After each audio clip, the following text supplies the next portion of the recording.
What's going on, everyone? Welcome to our very first video of this three-part video series where we're going to walk you through one of our athletes' training programs so that way you can see the different systems and different processes that we use that go into developing our athletes' training programs, as well as how we expect them to be executed so that way they can be as beneficial as possible so you can continue working towards your athletic potential. Let's go check it out.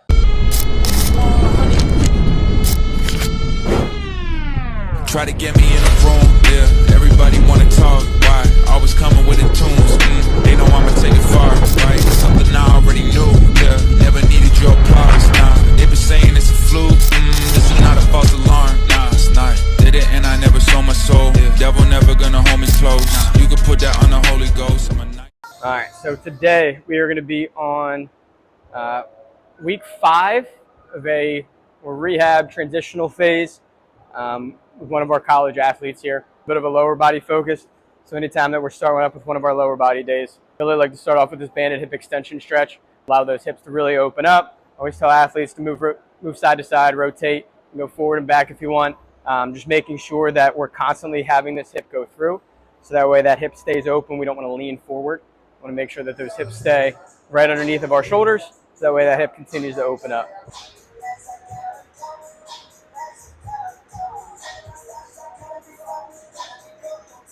So this next part of the warm-up is going to be more for hip stability. Athlete going through what we'd call a Copenhagen plank, where this top leg is driving down on the bench and really working that stability of that inside hip, driving the internal rotation, while also making sure that that core is getting strong and stable for the workout ahead.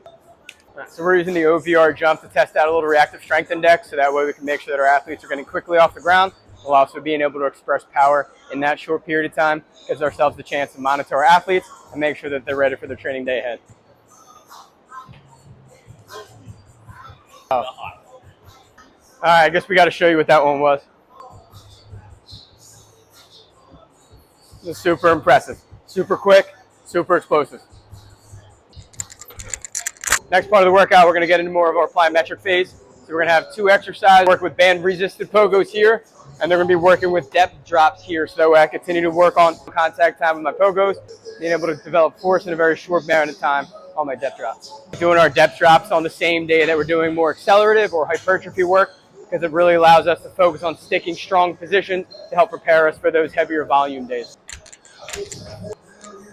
And because we're more of a transitional rehab phase, I want to make sure that these plyos aren't too extensive, because again, we're coming off of a very long season competitively, right? So we might have a little bit of a higher set, but our rep volume is going to be a lot lower, again, just to make sure that we're not destroying the body early on in our workout. I also really like to put my more vertical plyometrics on the same day that I'm doing my squat, because it's going to mimic that same kind of movement pattern that I'm going to be doing. So more of this vertical translation off of the ground is going to help better prepare me for those lifts I'm going to get into a little bit later on. So Nick right here, who's going through this program, is in week 5 of this. So the initial weeks that we got started in phase 1 didn't have as many plyometrics in here, because again, they're coming off a very long competitive season. Nick's team actually made it to the Division III National Championship game. So that long season obviously accumulated a lot of stress. So those first initial weeks are going to be more just getting him underneath the barbell, getting in some different movement patterns. Whereas as he continues to work through this transitional phase, again, we need to try to build that foundation back to prepare for a good off season. So if you're 1 week, 2 weeks, even 3 weeks outside of your competitive season, maybe don't go this high volume with your plyometrics. Keep things a little bit lower if you even have them at all. But as you continue to get a little bit closer to your off season, that's when we're going to start ramping up those plyometric volume. Again, preparing for a strong off season of training. Now that we have our plyometrics done with, we're going to head out to the turf and get some sprints in. Today's going to be more of a max acceleration day. I'm always thinking about what exercise I'm doing and how that's going to create fatigue for the rest of my workout. So with today being squat day, I don't want to have a ton of distance accumulated during these sprints, because I want to make sure that my legs still have enough power to get through that lift. So today is going to be a little bit smaller distance, a little bit higher intensity. So that way, again, I'm prepping myself for my lifts, not totally making my body all too fatigued for those lifts later on today. Right, so just with our plyometrics, right, we talked about not having a ton of volume right after that competitive season ends. During the first initial weeks of this phase, we only had a couple of accelerative sprints trying to just get close to that max acceleration. Whereas now that we've kind of built that acceleration back and a little bit more room for fatigue, now we're going to start taking those acceleration distances a little bit longer and accumulating just a little bit more distance. So today we're going to have 2 just 10-yard sprints, and then we're going to follow that with 2 20-yard sprints. So that way we can focus on, again, that acceleration component of our sprint, but we also want to understand how to go from max acceleration and then transition into top end speed form, making sure that we're hitting the positions that we need to make sure that we're not only able to accelerate, but we can take that acceleration and then turn that into a top end speed. What we really talk about during our max acceleration days is the need to get out in front. We have a lot of athletes that when they go to start, that they want to stand up immediately. And when they do that, again, it just doesn't allow them to cover a ton of ground, and it doesn't put them in good position to generate a lot of force with those first initial steps. So what we're going to focus on during our max acceleration days is, again, for pushing ourselves out and minimizing the steps that it takes to get to those first 5-10 yards. So while we have the times here, I always stress with our athletes that the time doesn't mean everything, right? We're always trying to get things just a little bit better mechanically, just like we do with our sport. So even if the time doesn't reflect the time that we're looking for, as long as we're able to feel the mechanics that we can get through within our sprints, that's exactly where we want to be. And they just want to keep getting those mechanics better and better every time that we go. Back some things up now. So again, now this one, we're going to be going 20 yards. Stay nice and low for those initial steps at that max acceleration focus. But when we're starting to get in those top end speed mechanics, we want that chest to begin to rise up. We want to make sure that that knee is starting to get even with the hip, and then I'm able to push down behind the hip, allowing me to propel forward so I can take that acceleration that I brought in those first 10 yards and now carry it for whatever distance it is that I'm running for. It's a lot of talking.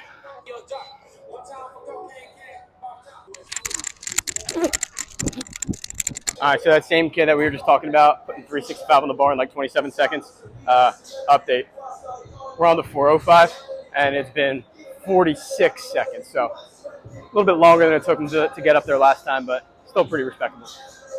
Now we're back into the gym from our sprints. First thing we're going to do is going to be a snatch high pull, so we're going to go from the floor here. I like to keep my snatches on my squat days and keep my clean variation on my deadlift days. It just seems to better prepare my athletes for that day of lifting, again, with each exercise kind of building upon itself and better preparing it for what's to come. So with today being more of a hypertrophy focus when it comes to our main lift, our hang snatch high pull is going to be about 3 sets, about 5 reps, developing some technical competency with the lift. Not incredibly heavy, all right, but the main goal is always to lift things fast while also making sure that we're doing it efficiently. All right, so let's go take a look at this.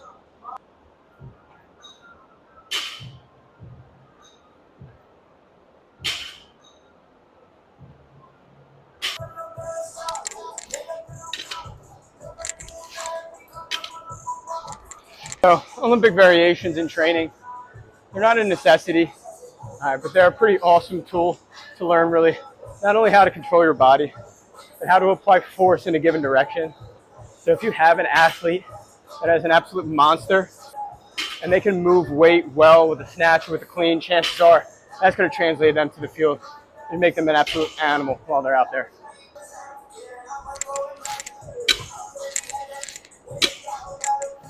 I just love the way that the Olympic lift teaches those competencies, but it's also going to prepare us for that compound lift on the day. Now that we're done with our snatches, time to take a look at what squat variation we have for today. So today's squat variation is going to be a Hatfield rear elevated split squat. And so like we talked about today, today's focus is going to be a little bit more on our accelerative strength or hypertrophy. All right, so trying to build a little bit of muscle, going to be under a load for about 6 to 8 reps we have here today. So as far as the weight goes, going to live between typically 65 to 75% of our 1 rep max as we're going to, again, building that strong foundation for those heavier lifts that are going to be coming a little bit later in the off season. I love Hatfields for this variation, for that rear foot elevated split squat, because that balance of the hands that we just put those handles in the rack for, it's going to allow us to focus on the movement a little bit more, a little bit less on the balance. Our focus can be shifted to the movement, working the muscles, versus, again, needing to control that bar with balance in the case that we weren't using our hands. A little hot in here, all right, so if you're an athlete who trains out in the heat or is competing out in the heat, make sure you're getting your electrolytes in. Set this up a little bit lower for me, so that way he's going to be the one to get under it. No, sorry. Nah, he has to move back for me. Sorry, but perks of being a coach. Athletes got to do what you got to do.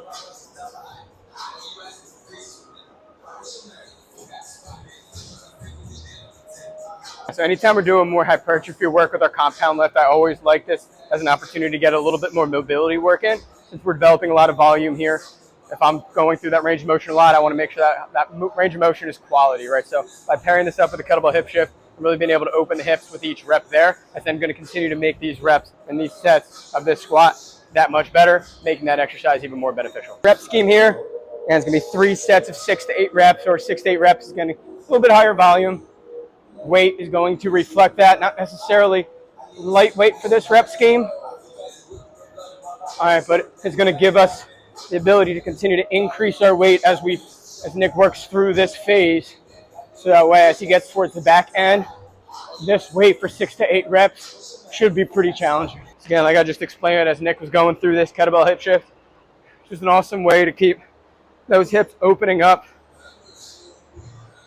and continue to get just a little bit deeper with each rep. So that way that mobility can continue to improve as I continue to advance through my sets and reps of those squats. Yeah, really like focusing on these things during my hypertrophy days for athletes. Helps make them feel a little bit better too. Allows us to hide some mobility work in that doesn't necessarily add a ton of more time that they have to spend in the weight room.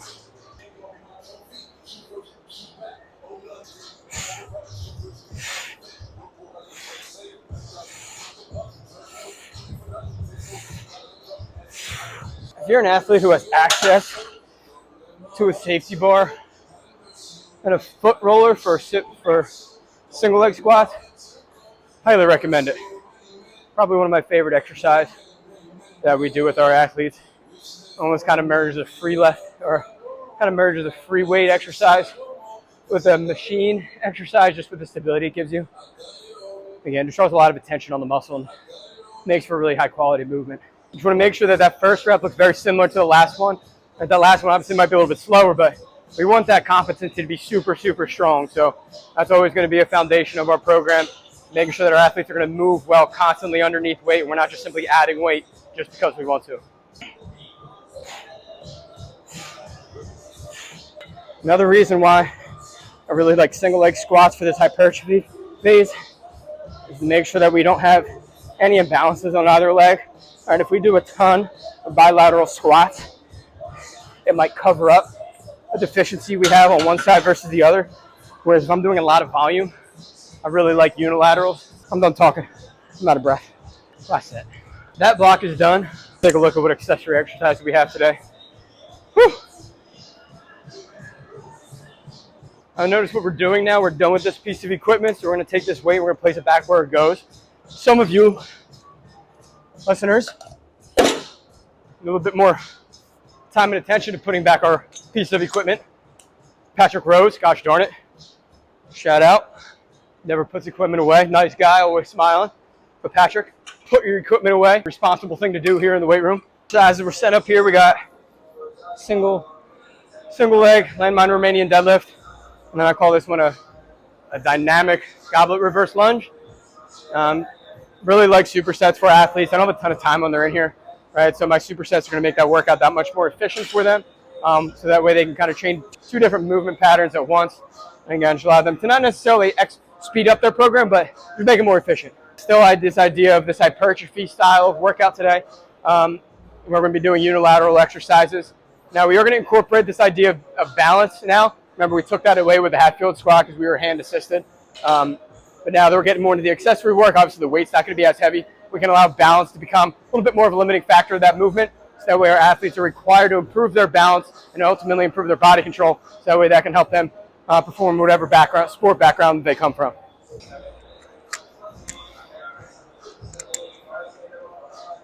Put a lot of work in already today, right? So we don't need to be doing 12 to 15 or 15 to 20. All right, 6 to 8 is going to get the job done and be a good rep range to continue to build muscle. We're also now absolutely crushing ourselves for our next day of training.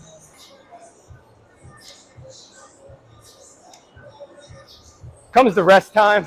Plyos and sprints, yourself a little bit more time. Your lower intensity plyos, say probably close to 30 seconds to a minute. Your sprints, stay closer to 2 minutes. For your compound lifts, your squats, your bench, your deads, stay close to probably 2 minutes. It's probably pretty good, 2 to 3 minutes. Yeah, we're not power lifters, so we don't need like 15 minutes between, right? But we don't want to be rushing back and forth. Get into our accessory work. You can keep about 30 seconds. Again, you're trying to fatigue the muscle a little bit, so if you're limiting your rest time, a good way, making sure that you're kind of being able to develop that muscle a little bit more too, versus being totally rested. Again, why I like to superset these, because it keeps things efficient. Give you about 30 seconds. Go ahead and move on to that next exercise. As far as rep schemes go, I love giving ranges. So in this case, we're doing 6 to 8. So if an athlete on the first week is like, hey, what weight should I use? I'm going to say, I need a weight that you can get at least 8 reps with and make it relatively challenging. So if we're doing a 3 or 4 week phase, week 2, week 3, week 4, we're progressing towards the lower end of that rep range while also increasing the weight. So that way we have this steady increase of weight that we're able to use. So that way we're not all of a sudden just starting at, the most weight we can do for, say, 6 reps. Whereas now let's start with a decent amount of weight for 8 reps and then continue to increase our weight over the course of that phase. And then that might allow us to continue to go heavier, but then shooting at, say, that final week towards that bottom end, which is about that 6 rep range. Just a really good way to make sure that we're able to progress as we go through a training phase.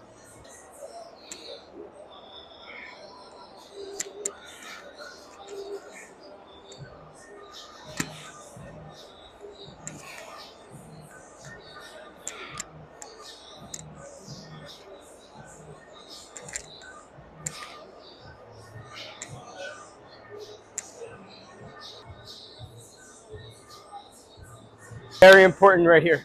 So even though we opened this up talking about how Nick is a college baseball player, and this is kind of this more transitional rehab phase of training, this is not just a baseball specific program.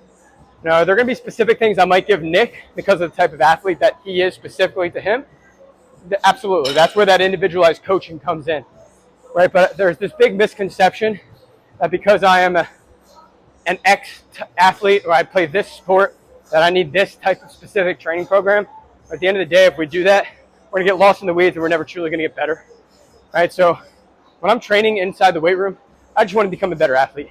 I get a little bit bigger, a little bit stronger, a little bit faster, control my body a little bit better. I like to define an athlete as being able to control your body with speed to meet a given demand, right? And that's the goal of that's my goal with all the athletes that I train in here.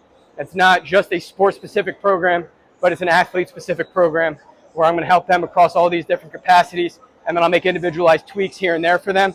But there really is no such thing as a sport-specific training program. Chalk. Make sure you keep the chalk in the chalk bowl, please. Don't get chalk all over the floor. Keep the chalk in the chalk bowl.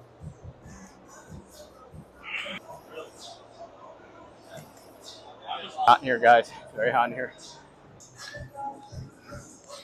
I'm resting here. I'm exhausted. This piece of advice to a high school athlete that has aspirations of playing at the college level. Just be consistent. No matter what you're doing, always do something to get 1% better every day, and stick to your plan. Great piece of advice. And I think that sticking to that plan is super important. Understand that it's not going to be easy and you're not going to feel good every day. I have athletes that come in, they say, I'm tight, I'm sore. And the thing of it is, how many days are you sore throughout your college season? Basically every day. Yeah, you're not very rarely ever going to feel 100%, right? So if you feel 70% that day, just give 100% of that 70%. All right, if you do that and you do that day over day, you're going to be able to stack some days, and that's where you're going to see some true progress. Nick Moyer, he's going to hit us with advice for what it takes to become a college athlete. Division III national runner-up, all-tournament team from Messiah University. Go Falcons. Biggest piece of advice to any aspiring college athlete. Piece of advice, I'd say just remember that you're not your sport. Your identity is not found in your sport, but just trust the plan that's given you, kind of, and just trust that you're going where you're supposed to go. Just don't find your identity in your sport. Find it in other things, relationships, family, and just who you want to be. Awesome advice. Take that advice to heart if you're somebody who wants to play in college. One of our last exercises on the day was finish up with a little bit of core. Again, trying to be more specific to what we did that day. So with out of the squatting I like to work on a little bit of hip flexor strength as well and kind of do the opposite of what that hip extension does during our squat. So we try to get in a little bit of hip flexion, make sure that not only we're getting our core stronger, but the muscles that are going to be surrounding that. So again, those hip flexors, make sure that we're developing some type of strength them, so that way they can uphold with the density of volume that we're going to be having there that off season. So while we're doing this, again, hands are going to stay over top of the shoulders, trying to drive the feet up fast, keep the legs straight, working on the speed that we bring our legs up with, and then control it back down. You're doing this right. It should be pretty hard to talk. I'm going to get a little crazy. Get somebody to throw your feet down. Work on the eccentric portion of this. Don't lay your feet hit the ground. Whew. That's it for that. And one more thing. Arguably the worst thing I probably put into training, or the best thing, depending on how you look at it. So we're going to look at it the best way because we like to be positive around here. We're going to go take a look at the Rogue Echo bike. How much power we have to unleash. It's time to go get it. At the end of each day, we have a different workout that we're going to do on here. Work on some different energy systems today. We're going to be testing out some power output. So we have 5 rounds of 10 seconds on, 50 seconds off. All right, so when we're training that power output, again, in a perfect world, we'd put our top wattage and have, say, 3 minutes to rest. But yeah, when it comes down to it, we don't have a ton of time to train in here, right? So we're trying to make the most of the time that we do have. So we're going to work for 10 seconds. We're then going to get 50 seconds of rest. Focus on learning what it's like to control our heart rate and bring our heart rate back down. So that way we get a little bit of understanding of what it's like to control our heart rate. So that way we can get back ready to output our best effort after that 50 seconds is up. Yo, let's go. Here goes nothing. 11:50. All right, in these sets, we got to learn how to control our heart rate. Take a little bit of the psychological side of performance here. Breathe in through the nose, out through the mouth. Kind of zone in on what the task is. All right, don't worry about what's happened. Learn from it. Calm yourself down. Go ahead and execute what you have to on the next set. As much as we're trying to train the body, you got to train the mind too and understand what that means. Again, in through the nose, out through the mouth the best that you can.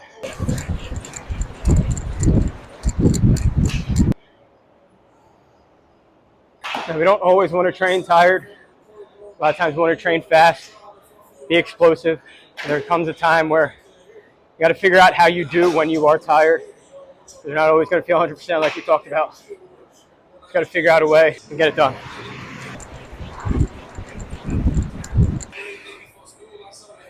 Really big thing that I think is overlooked in strength and conditioning, taking a lot of the principles that it takes to making a healthy person, what that does to help them become a better athlete. Right, so if you can improve your conditioning without expensing, you'll be able to be strong, fast, and explosive. The healthier you are, the better you're going to perform.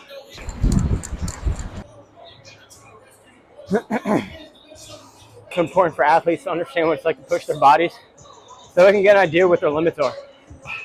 Too often we're so worried about not getting to a certain limit and staying away from it that we truly don't know how hard that we can push ourselves. So if you use training, not as only doing that type of thing in training, but having it here and there and strategically inputted, again, not only going to make you healthier, but it's going to make you way more mentally strong than somebody who doesn't do that. 11:51. What you get? Kid beat me again. 11:51. Beat me. Thanks for tuning in. Again, full day of training. Not just for baseball players, but for anybody who wants to become a better athlete. Get a little bit bigger, a little bit faster, a little bit stronger. You do those things, you're going to be able to display those sport-specific skills better than you did if you didn't do those things. So stop overcomplicating it. Keep it simple. Have a plan and get after it.